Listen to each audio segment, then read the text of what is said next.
पिछले एपिसोड में आपने देखा रात के सन्नाटे में अर्जुन को आते हैं अनजान कॉल्स। हर बार वही सवाल, तुम जानते हो ना।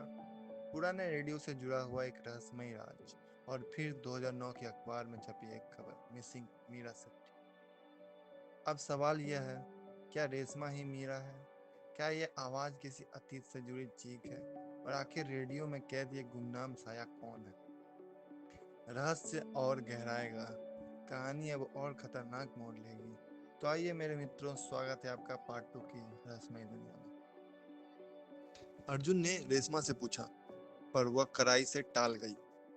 कहाँ से आ रही है ये बातें? लेकिन आंखों में डर था। फिर उसने बताया कि मीरा उसकी बचपन की सहेली थी। कुछ साल पहले वह अचानक गांव चली गई थी और कभी वापस नहीं आई। अर्जुन की यादों की परतें खुलने लगी। मीरा, वह पुराना रेडियो और वही गुमनाम आवाज, सब किसी धुंधले धागे से बंधते जा रहे थे। अर्जुन ने अगले हफ्ते देर रात दुकान बंद करके उसी रेडियो पर ध्यान देना शुरू किया। दिन दिन वही सूरत, रात के सन्नाटे में एक बार रेडियो की खनक और फिर एक फिसली हुई आवाज, तुम जानते हो ना। एक बार उसने रिकॉर्डर लगा दिया। सुबह जब उसने रिकॉर्डिंग सुनी तो उसकी रूह कांप गई। उस आवाज में मीरा की एक झलक थी, पर उसके साथ कुछ और भी था, जैसे कोई सवाल जिसे पूरा किया जाना बाकी था। रिकॉर्डिंग में मिट्टी की गंध, दरवाजे की खटखटाहट और किसी के कदमों की हल्की सी आहट थी। और आखिरकार एक नाम, अर्जुन।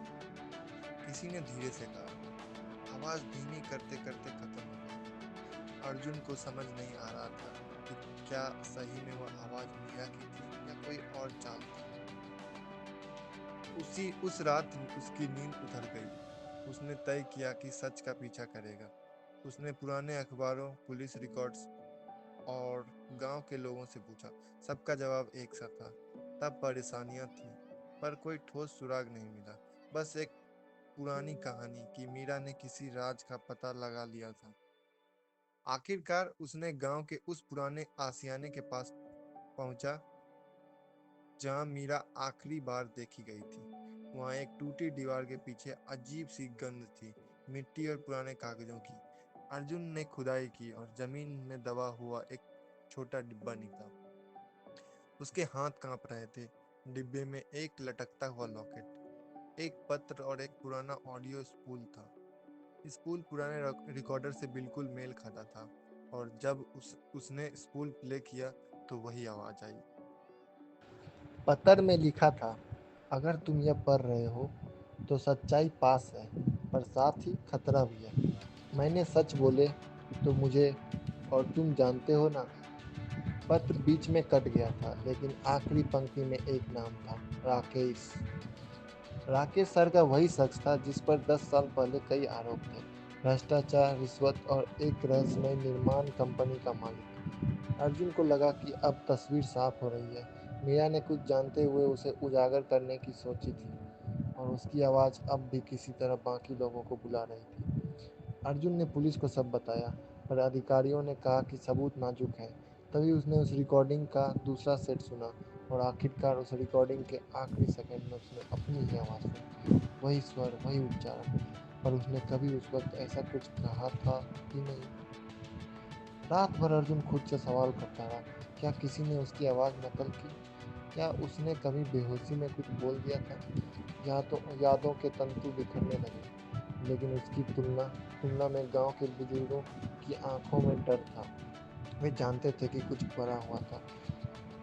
अर्जुन ने निर्णय लिया, वो सच को दुनिया के सामने लाएगा। उसने गांव के चौपाल पर लोगों को बुलाया, सबूत दिखाया और रिकॉर्डिंग बजवाई। लोग सन्न रह गए। उसी शाम राकेश के खिलाफ पुराने मामले फिर हवा में उड़े, और दबे छिपे लोग बोलने लगे। अगले हफ्ते पुलिस ने राकेश के घर पर रेड मारी। वहां पाया गया मीरा का एक डायरी टुकड़ा और कुछ खत। और सबसे चौंकाने वाली बात, उसी रेडियो का एक कॉपी जिस पर मीरा की आवाज रिकॉर्ड थी। और उसी स्पूल पर अर्जुन की नकल की आवाज को दिखाने वाला एक उपकरण। राकेश गिरफ्तार हुआ, पर असली रहस्य तब खुला जब मीरा के कुछ दोस्तों ने बताया मीरा जिंदा थी। उसने धोखे से गायब होने का नाटक किया था ताकि वह राकेश के खिलाफ सबूत इकट्ठा कर सके। परियोजना में कुछ गलत हुआ। राकेश के लोगों ने उसे पकड़ लिया। मीरा ने खुद को बचाने के लिए अपने आवाज के कुछ क्लिप रिकॉर्ड करवा दिए थे और उन्हें सुरक्षित जगह पर रखा था, ताकि अगर कुछ हुआ तो आवाज खुद बोल उठे। अर्जुन को राहत हुई, पर आखिरी पल की रिकॉर्डिंग ने उसका श्वास रोक दिया। स्कूल में एक और छोटा क्लिप था, मीरा की आखिरी फुसफुसाहट, जो सच जानेगा उसे बदलना पड़ेगा। अर्जुन, सच तुम जानते हो ना? और वही कट। अर्जुन आज भी सोचता है, क्या मीरा ने सच अर्जुन आज भी सोचता है, क्या मीरा ने सच बोलकर खुद को बचाया, या सच बोलना उसकी कीमत बन गया? लेकिन एक बात पक्की थी, उस रातों की खामोशी में अब एक आवाज नहीं थी, जो बार बार तुम जानते हो जानते हो। उसने सच की आवाज सुनी और शहर में कुछ सितारे फिर लौट आए। पर अर्जुन की नींद अब पहले जैसी कभी नहीं रही, क्योंकि हर बार रेडियो की खनक सुनते ही उसके कानों में वो वाक्य फिर अनुनाद करता था, तुम जानते हो ना? और अर्जुन अब जानता है, सच्चाई का बोझ कभी हल्का नहीं होता। तो दोस्तों, इस तरह खत्म होती है अर्जुन की रहस्यमय कहानी। एक छोटी सी दुकान, पुराना रेडियो और एक अनजान फोन कॉल ने उसकी जिंदगी में ऐसा राज खोल दिया जिसे शायद वो कभी भूल ना पाए। कहते हैं जिंदगी में कुछ सवाल ऐसे होते हैं जिनके जवाब वक्त भी नहीं दे पाता। शायद अर्जुन की कहानी भी उन सवालों में से एक है। आशा करता हूँ ये सफर आपको उतना ही रोमांचक और रहस्यमय लगा होगा जितना मुझे इसे सुनाते हुए महसूस हुआ। अगर ये कहानी आपको पसंद आई तो इसे लाइक और शेयर जरूर करें, और ऐसे ही अनोखी कहानियां सुनने के लिए चैनल को सब्सक्राइब करना मत भूलिए। फिर मिलेंगे एक नई कहानी, एक नई रहस्य और एक नई प्रेरणा के साथ। तब तक के लिए धन्यवाद।